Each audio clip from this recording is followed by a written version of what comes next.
आई, झालेली घटना लगेच सांगा, काय घडलं त्या दिवशी रात्री तुमच्याबरोबर रात्री 12:30 वाजता?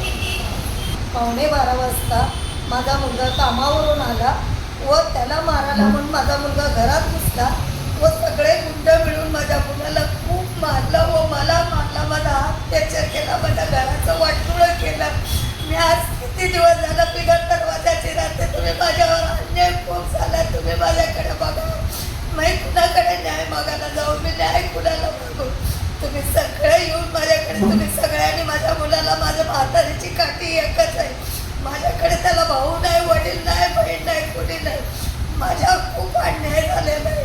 तुम्ही सगळे मराठी लोक मला संघटना करावी, माझी हीच इच्छा आहे. माझ्या मुलावर पोलीस आले, आजूबाजू आले, नगरसेवकचे सगळे लोक घर घुसून मारले, पण त्याच्यावर कारवाई होत नाही. का होत नाही सर?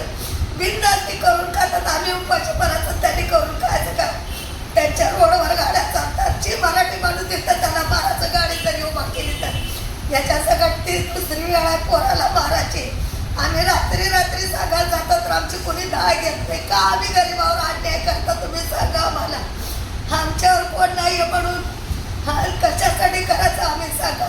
काय गुन्हा केलाय तुम्ही? माझ्या मुलाला विचारायचं किंवा चौकीत विचारायचं, 4 बायकात विचारायचं, 4 माणसात विचारायचं. मला एवढंच बघा मित्रांनो, या मावळीचा जो टाळा फुटतोय तो कशाला फुटतोय, कशामुळे फुटतोय लक्षात घ्या. काय या महाराष्ट्राची गंभीर परिस्थिती आणून ठेवलेली आहे राजकीय नेत्यांनी आणि स्थानिक प्रशासकीय अधिकाऱ्यांनी, असं मला म्हणायचं आहे. खरं तर ज्यावेळी एखादी घटना घडते सर्वसामान्य माणूस धाव कुठे घेतो? तो स्थानिक पोलीस ठाण्यात घेतो. का तर कुठेतरी एखादा आसरा मिळावा, एखादा कोपरा मिळावा आणि कोणीतरी आपलं दुःख समजणारा मिळावा. परंतु त्या पोलीस ठाण्यात सुद्धा गेल्यानंतर काय होतं? फिर्यादीला जवळजवळ तास बसवलं जातं. म्हणजे मारहाण झालेला व्यक्ती तासांतर पोलीस ठाण्यात बसतो आणि गुंड प्रवृत्तीचे लोक बाहेर फिरतात. मित्रांनो, मला हेच सांगायचं आहे की कुठेतरी हा जो महाराष्ट्र कमकुवत होत चाललेला आहे त्याला कारणीभूत कोण आहे हे लक्षात घ्या. आपण या सगळ्यांनी अशा गुंड प्रवृत्तीच्या लोकांचा विरोध केला पाहिजे. भले ते कोणत्या यंत्रणेत असू द्या किंवा यंत्रणेच्या बाहेर असू द्या, परंतु या गुंड प्रवृत्तींवरती चाप यावा यासाठी राज्याच्या गृहमंत्र्यांनी तात्काळ यांच्यावरती कारवाई करण्याचे आदेश द्यावे.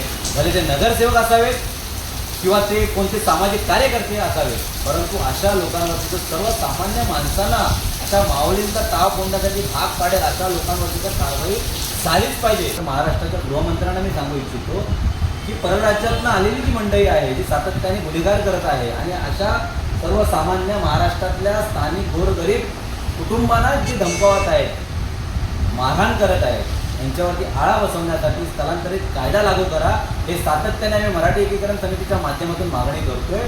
परंतु याकडे दुर्लक्ष केलं जात आहे.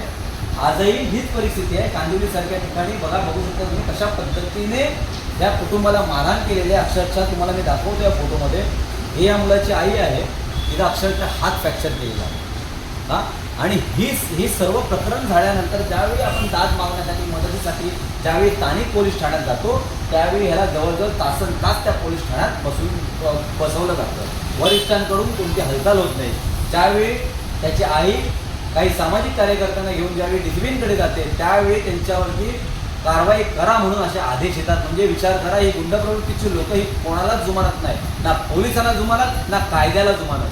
म्हणून माझी विनंती आहे गृहमंत्र्यांना की तात्काळ अशा गुंड प्रवृत्तीच्या लोकांची राज्यामध्ये मुस्कळ दाबी करावी आणि ह्या सर्वसामान्य नागरिकांना न्याय मिळावा अशी एक यंत्रणा राबवावी, स्पष्ट यंत्रणा राबवावी. महाराष्ट्रामध्ये अन्याय होणारा तासनतास पोलीस ठाण्यात बसतो आणि गुन्हेगारी करणारे मोकट रस्त्यावरती फिरतात, तर हे कुठेतरी थांबलं पाहिजे.